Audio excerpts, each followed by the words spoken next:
नमस्कार, आपका स्वागत है। दोस्तों, एक समय की बात है, देवर्षि नारद भगवान श्री कृष्ण से मिलने के लिए द्वारिका नगरी में पधारते हैं। नारद जी को देखकर भगवान श्री कृष्ण कहते हैं, हे देवर्षि पधारिए, द्वारिका नगरी में आपका स्वागत है। आज द्वारिका में आने का क्या प्रयोजन है? देवर्षि कहते हैं, हे प्रभु, मन में आपके दर्शन करने की इच्छा हुई सो चला आ गया।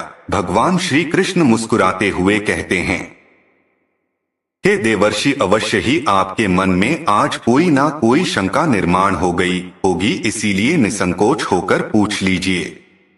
देवर्षि कहते हैं, हे प्रभु, आप तो सब कुछ जानते हैं। मेरे मन में जो भी शंका है उसके विषय में भी आपको पता है, लेकिन फिर भी अगर आप पूछ रहे हैं तो बताने की चेष्टा करता हूँ। हे प्रभु, आज मैं आपके पास यह जानने के उद्देश्य से आया हूँ कि किस कारण से मनुष्य के जीवन में दरिद्रता आती है। देवी लक्ष्मी किस कारण से मनुष्य के घर का त्याग करके चली जाती है, और वह कौन सा पुण्य है जिससे देवी लक्ष्मी सदैव ही मनुष्य के घर में वास करती है। भगवान श्री कृष्ण कहते हैं, हे देवर्षि, आज आपने समस्त मानव जाति के कल्याण के उद्देश्य से अत्यंत महत्वपूर्ण बात पूछी है। देवी लक्ष्मी के कारण ही मनुष्य के घर में सुख समृद्धि का वास होता है, और जब देवी लक्ष्मी घर का त्याग करके चली जाती है तो उस घर में दरिद्रता का ही वास होता है। इस विषय में एक प्राचीन इतिहास कहा जाता है, जो मैं आपको सुनाता हूँ। जो भी मनुष्य इस कथा का श्रवण करता है उसके घर में देवी लक्ष्मी के साथ समस्त पुण्य निवास करते हैं। इसीलिए आप इस कथा का श्रवण कीजिए और इसका तीनों लोकों में प्रचार कीजिए। देवर्षि कहते हैं, हे प्रभु, कृपया आप मुझे वह कथा सुनाइए। आपके मुख से इस कथा को सुनना मेरा सौभाग्य है। मैं इस कथा को पूरा सुनूंगा और इसका प्रचार तीनों लोकों में करूंगा। भगवान श्री कृष्ण कहते हैं, हे देवर्षि, जो मनुष्य सत्य का साथ देता है, ईश्वर उसका साथ कभी नहीं छोड़ते हैं। आज मैं आपको महाराज हर्षवर्धन की कथा सुनाता हूँ, जिन्होंने देवी लक्ष्मी का त्याग करके दरिद्रता को ग्रहण कर लिया था। त्रेता युग की बात है। भारतवर्ष में सत्यवादी धर्मात्मा राजा हर्षवर्धन राज्य करते थे। उनका राज्य कुंतल प्रदेश पर था। उनके राज्य की प्रजा उनसे अत्यंत संतुष्ट रहा करती थी। महाराज हर्षवर्धन बड़े दानशूर और वचन का पालन करने वाले थे। वे सदैव अपनी प्रजा के हित का ही विचार करते थे। महाराज हर्षवर्धन इतने दयालु थे कि उनकी महानता का परिचय इस बात से पता चलता है, जब भी उनके नगर में कोई भी साधारण मनुष्य बिक्री करने के लिए बाजार में अन्न, वस्त्र आदि कोई वस्तु लाता, और यदि वह वस्तु सायकाल तक नहीं बिकती तो उसे राजा स्वयं खरीद लिया करते थे, ताकि उनके राज्य से कोई खाली हाथ ना जा सके।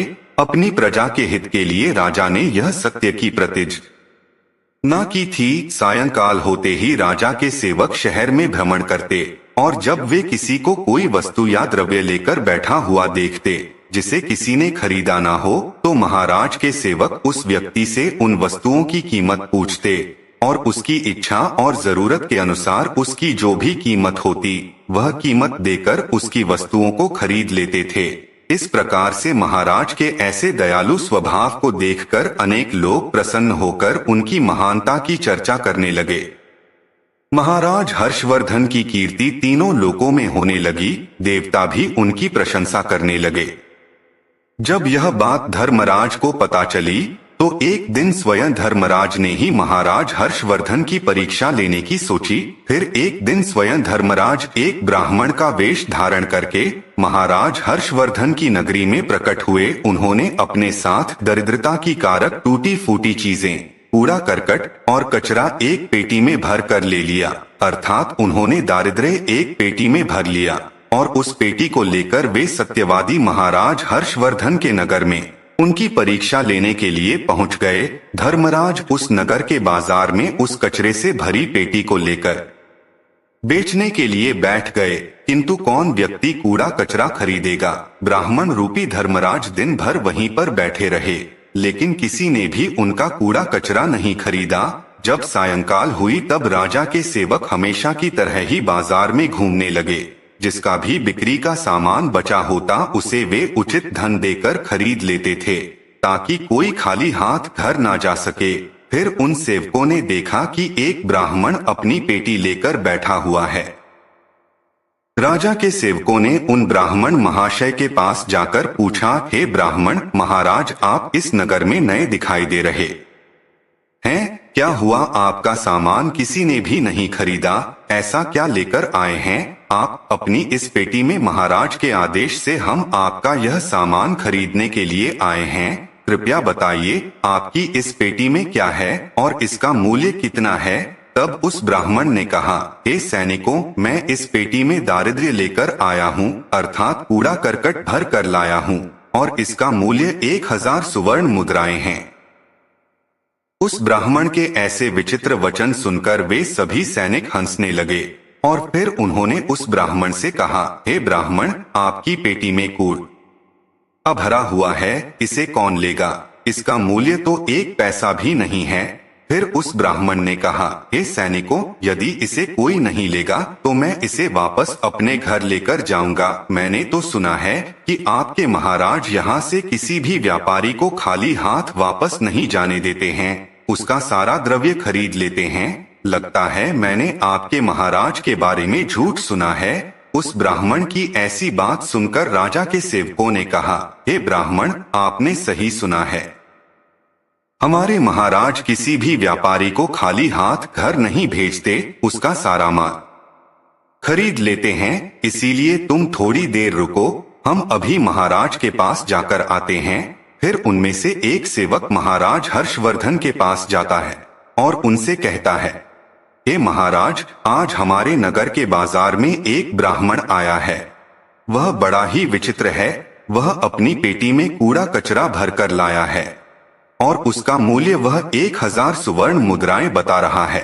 तब महाराज ने कहा, हे सैनिकों, तुम जाकर उसके सामान का मूल्य जो कम से कम हो सके उतना उसे देकर उसका सामान खरीद कर लाओ, उसे उसकी वस्तुएं लेकर वापस मत जाने दो, अन्यथा मेरा वचन झूठा हो जाएगा। फिर राजा के सेवक उस ब्राह्मण के पास जाते हैं और कहते हैं, हे ब्राह्मण, हम तुम्हारे इस पेटी का मूल्य 200 स्वर्ण मुद्राएं देते हैं, तुम इतनी मुद्राएं लो और प्रसन्नता से अपने घर चले जाओ। किंतु उस ब्राह्मण ने कहा, हे सैनिकों, मैं 1000 स्वर्ण मुद्राओं से 1 पैसा कम नहीं लूंगा। यदि तुम मेरा सामान खरीदना चाहते हो तो खरीदो, नहीं तो मैं अपना सामान लेकर वापस चला जाता हूँ। तब उन राजा के सेवकों ने कहा, हे ब्राह्मण, ठीक है, अब हम तुम्हें इस पेटी के बदले 500 मुद्राएं देते हैं, इतना मूल्य तुम्हारे लिए सही रहेगा। लेकिन फिर भी वह ब्राह्मण नहीं माना और 1000 स्वर्ण मुद्राओं पर ही अड़ा रहा और कहने लगा, मेरा सामान लेना है तो लो, नहीं तो मैं चला। तब फिर से वह सैनिक लौटकर राजा के पास जाता है और उनसे कहता है, हे महाराज, उस ब्राह्मण को हमने 500 मुद्राएं देने की कोशिश की, किंतु वह फिर भी नहीं मान रहा है। उसकी पेटी में कचरा और दारिद्र्य भरा पड़ा है, लेकिन फिर भी वह 1000 मुद्राएं ही मांग रहा है। हे महाराज, आपको उसका कचरा 1000 मुद्राओं में नहीं खरीदना चाहिए। महाराज हर्षवर्धन कहते हैं, हे सैनिकों, यह मेरे सत्य की प्रतिज्ञा है, मैं किसी भी व्यक्ति को अपने राज्य से खाली हाथ जाने नहीं दे सकता। हम सत्य का त्याग कभी नहीं करेंगे। इसीलिए तुम लोग जाओ और वह ब्राह्मण जो कीमत कह रहा है उसमें उसकी वस्तुओं को खरीद कर लेकर आओ, इसमें संकोच मत करो। फिर वह सिपाही ब्राह्मण के पास लौट कर आ गए। उन्होंने उस ब्राह्मण को 1000 सुवर्ण मुद्राएं दी और उसकी दारिद्र्य से भरी हुई पेटी ले ली। वह ब्राह्मण मुद्राएं लेकर चला गया और फिर सिपाही उस दारिद्र्य से भरी पेटी को लेकर राजमहल में लौट आए। फिर महाराज ने उस पेटी को राजमहल के अंदर रखवा दिया। रात्रि में जब सोने का समय हुआ तब महाराज के राजमहल के द्वार से एक अत्यंत सुंदर स्त्री निकली। उस स्त्री के 4 हाथ थे, हाथों में कमल पुष्प थे। उस सुंदर स्त्री ने नाना प्रकार के आभूषण धारण किए हुए थे। महाराज महल के बाहर बैठे हुए थे। जब महाराज ने उस अत्यंत सुंदर स्त्री को देखा तो महाराज आश्चर्य में पड़ गए और उन्होंने उस स्त्री से पूछा, हे देवी, आप कौन हैं? इस रात्रि के समय में आप यहाँ पर क्या कर रही हैं? आप कहाँ से आ रही है और कहाँ पर जा रही है? महाराज की ऐसी बात सुनकर वह स्त्री बोली, हे राजन, मैं तुम्हारे राज्य की लक्ष्मी हूँ। आप सत्यवादी धर्मात्मा है, इसी कारण से मैं आपके राजमहल में निवास करती हूँ। किंतु आज आपके राजमहल में दारिद्र्य आ गया है, और जहाँ पर दारिद्र्य रहता है उस स्थान पर लक्ष्मी निवास नहीं करती है। आज आपने एक पेटी में भरा दारिद्र्य अपने घर में रखा है, इसीलिए अब मैं यहाँ से जा रही हूँ। तब महाराज हर्षवर्धन ने हाथ जोड़कर प्रणाम करके देवी लक्ष्मी से कहा, हे माँ लक्ष्मी, आपकी जैसी इच्छा। मैं अपने वचन और प्रतिज्ञा से बंधा हुआ हूँ, मैं अपना वचन नहीं तोड़ सकता। इस कारण से मैं उस दारिद्र्य से भरी पेटी को लेने से मना नहीं कर सकता था। कृपया आप मुझे क्षमा कीजिए। तब देवी लक्ष्मी महाराज के राजमहल का त्याग करके चली जाती है। थोड़ी देर बाद राजा ने एक बहुत ही सुंदर युवा पुरुष को राजमहल के दरवाजे से निकलते देखा, तो महाराज ने उससे पूछा, हे देव, आप कौन हैं? यहाँ पर कैसे आए और आप कहाँ जा रहे हैं? उस सुंदर पुरुष ने कहा, हे राजन, मेरा नाम दान है। आप सत्यवादी धर्मात्मा है, सदैव धर्म का पालन करते हैं, इसी कारण से मैं आपके राजमहल में निवास करता था। किंतु अब देवी लक्ष्मी आपके राजमहल को त्याग कर चली गई है। लक्ष्मी के बिना आप दान कहाँ से करेंगे? इसीलिए मैं भी अब आपको छोड़कर जा रहा हूँ। तब महाराज हर्षवर्धन बोले, हे देव, ठीक है, जैसी आपकी इच्छा, आप भी जा सकते हैं, किंतु मैं अपने वचन को तोड़ नहीं सकता। फिर वह दान भी महाराज को छोड़कर चला जाता है। उसके बाद अन्य एक सुंदर पुरुष राजमहल से निकलता हुआ दिखाई पड़ा। तब महाराज ने उससे पूछा, हे देव, आप कौन हैं और कहाँ जा रहे हैं? तब उस पुरुष ने कहा, हे राजन, मैं यज्ञ हूँ। आप सत्यवादी धर्मात्मा है, आप सदैव दान धर्म करते थे, इसी कारण से मैं आपके राज्य में निवास करता था। किंतु अब लक्ष्मी और दान आपका घर छोड़कर चले गए हैं, तो मैं भी जा रहा हूँ, क्योंकि लक्ष्मी के बिना यज्ञ नहीं किया जा सकता और दान के बिना यज्ञ संपन्न नहीं हो सकता। इसीलिए मैं भी आपका त्याग करके जा रहा हूँ। महाराज हर्षवर्धन ने कहा, हे देव, ठीक है, जैसी आपकी इच्छा, आप भी जा सकते हैं, किंतु मैं अपने वचन का त्याग नहीं करूँगा। फिर वह यज्ञ भी राजमहल को छोड़कर चला जाता है। फिर कुछ समय बाद अन्य एक अत्यंत सुंदर पुरुष राजमहल से जाता हुआ दिखाई देता है। तो राजा ने उसे भी पूछा, हे महाशय, आप कौन हैं और राजमहल छोड़कर क्यों जा रहे हैं? तब उस पुरुष ने कहा, हे राजन, मैं यश हूँ। आपके पुण्य के कारण मैं आपके घर में निवास कर रहा था, किंतु अब आपके यहाँ से लक्ष्मी, दान, यज्ञ आदि सब चले गए हैं, तो उनके बिना आपको यश की प्राप्ति नहीं हो सकती। इसी कारण से मैं भी यहाँ से जा रहा हूँ। तब राजा ने उसे भी नमस्कार किया और आदर पूर्वक जाने दी। फिर उसके बाद अन्य एक अत्यंत सुंदर स्त्री राजमहल से निकली, जिसने सुंदर वस्त्र परिधान किए हुए थे। उसे देखकर राजा ने पूछ लिया, हे देवी, आप कौन हैं और आप किस कारण से मेरे राजमहल का त्याग कर रही हो? तब वह स्त्री बोली, हे राजन, मैं कीर्ति हूँ। लक्ष्मी, दान, यज्ञ और यश ने भी आपका साथ छोड़ दिया है, तो उनके बिना मैं भी आपके राजमहल में नहीं ठहर सकती, इसीलिए मैं भी जा रही हूँ। तब राजा ने उसे भी जाने दिया। फिर अंत में एक अत्यंत सुंदर पुरुष राजमहल से निकला और उसे देखकर राजा ने पूछा, हे देव, आप कौन हैं और आप भी हमारे राजमहल को छोड़कर क्यों जा रहे हैं?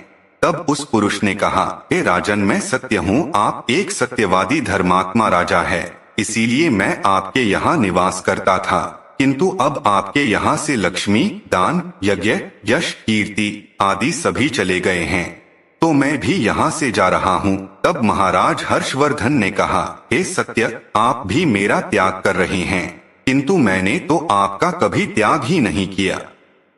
आपका त्याग न करने के कारण ही सभी मुझे छोड़कर जा रहे हैं, इसीलिए आप मुझे छोड़कर कैसे जा सकते हैं? मैंने अपने सत्य वचन का पालन करने के लिए ही दारिद्र्य को अपने घर में रखा था। मैंने संसार के कल्याण के लिए यह वचन दिया था कि मेरे राज्य से कोई भी खाली हाथ नहीं जाएगा। जो भी मेरे राज्य में कोई वस्तु बेचने आएगा, यदि उसकी वस्तु कोई नहीं खरीदेगा तो उसे मैं खरीद लूंगा। इसीलिए मैंने अपने सत्य वचन का पालन करने के लिए उस ब्राह्मण को 1000 सुवर्ण मुद्राएं देकर उससे दारिद्र्य खरीद लिया था। उसी दारिद्र्य की पेटी के कारण देवी लक्ष्मी ने आकर मुझसे कहा कि वे उस स्थान पर निवास नहीं करती जिस स्थान पर दारिद्र्य रहता है, और देवी लक्ष्मी के जाते ही यज्ञ, दान, यश, कीर्ति सब मुझे छोड़कर चले गए हैं। मेरे सत्य वचन का पालन करने के लिए ही मैंने उन सभी को जाने दिया, और अब आप भी मुझे छोड़कर जा रहे हैं। महाराज हर्षवर्धन की बात सुनकर वह सत्य बोला, हे राजन, यदि आपने मेरे लिए ही इन सब का त्याग किया है तो ठीक है, मैं आपका राजमहल छोड़कर नहीं जाऊंगा। आप सचमुच बड़े पुण्यात्मा और सत्यवादी हैं। इसीलिए अब से मैं आपके राजमहल में ही निवास करूंगा। और वह सत्य फिर से राजमहल में लौट गया। उसके थोड़ी ही देर बाद एक सुंदर स्त्री लौटकर आ गई। उसे देखकर राजा ने पूछा, हे देवी, आप कीर्ति है, अब भी आप मुझे छोड़कर चली गई थी, तो फिर वापस क्यों लौटकर आ गई? तब कीर्ति ने कहा, हे राजन, मुझे क्षमा करो, मैं लक्ष्मी, यज्ञ, दान, यश के बिना तो रह सकती हूँ, किंतु सत्य के बिना नहीं। इसीलिए जहाँ सत्य रहेगा मैं भी वहीं पर रहूंगी। फिर राजा ने कीर्ति का स्वागत किया और वह राजमहल में चली गई। फिर यश वहाँ पर लौटकर आ गया। राजा ने उससे पूछा, हे महाशय, आप तो यश है, आप मुझे छोड़कर चले गए थे, फिर लौटकर यहाँ गए? तब उस पुरुष ने कहा, हे राजन, कोई राजा कितना ही बड़ा धनवान हो, दानशूर हो, किंतु सत्य के बिना उसे यश प्राप्त नहीं हो सकता। इसीलिए जहाँ पर सत्य विराजमान रहता है मैं भी वहीं पर रहता हूँ, सत्य के बिना मैं नहीं रह सकता। ऐसा कहकर फिर यश ने राजमहल में प्रवेश किया। उसके कुछ क्षण बाद यज्ञ भी लौटकर आ गया। राजा ने उससे भी पूछा, हे महाशय, आप क्यों लौटकर आ गए? तब यज्ञ ने कहा, हे राजन, चाहे कोई कितना भी लक्ष्मीपति और दानशी क्यों ना हो, किंतु बिना सत्य के यज्ञ शोभा नहीं देता है। आप में सत्य विराजमान है, इसीलिए मैं भी आपके पास ही रहूंगा। इतना कहकर यज्ञ भी राजमहल में वापस लौट गया। उसके कुछ क्षण बाद दान भी वापस आ गया। राजा ने उससे भी पूछा, हे महाशय, आप भी मुझे छोड़कर गए थे, फिर लौटकर किस कारण से आ गए? तब उस पुरुष ने कहा, हे राजन, मैं दान हूँ। कुछ समय पहले मैं आपको छोड़कर गया था, किंतु आप में सत्य विराजमान है, और जहाँ सत्य रहता है मैं भी वहीं रहता हूँ। कोई मनुष्य कितना ही धनवान क्यों ना हो, किंतु बिना सत्य के वह दान नहीं कर सकता। दान का महत्व सत्य से ही होता है, इसीलिए मैं भी लौटकर आ गया। राजा ने कहा, ठीक है, आपका भी स्वागत है। और फिर दान भी राजमहल में चला गया। और फिर उसके बाद साक्षात देवी लक्ष्मी लौटकर आ गई। राजा ने पूछा, हे माँ लक्ष्मी, आप वापस क्यों आ गई? आप तो मुझे छोड़कर चली गई थी। तब देवी लक्ष्मी ने कहा, हे राजन, यह आपके सत्य की परीक्षा थी। आपके यहाँ पर यश, दान, यज्ञ और सत्य सभी निवास करते हैं, और लक्ष्मी के बिना सभी विफल हो जाएंगे। इसीलिए मैं आपके सत्य धर्म की रक्षा करने हेतु लौटकर आ गई हूँ। तब राजा ने कहा, हे माँ लक्ष्मी, मेरे यहाँ पर तो दारिद्र्य से भरी हुई पेटी है।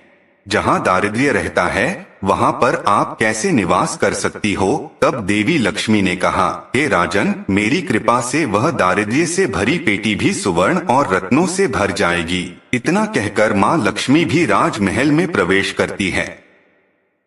माँ लक्ष्मी के प्रवेश करते ही वह पेटी में भरा पड़ा कूड़ा कचरा रत्न और सुवर्ण के आभूषण में बदल गया। इसके कुछ समय के पश्चात स्वयं धर्मराज ब्राह्मण के रूप में राजमहल में आ गए। तब राजा ने उनसे पूछा, हे विप्र, आप कौन है? आपने तो मेरा त्याग नहीं किया था, फिर आप यहाँ पर कैसे आ गए?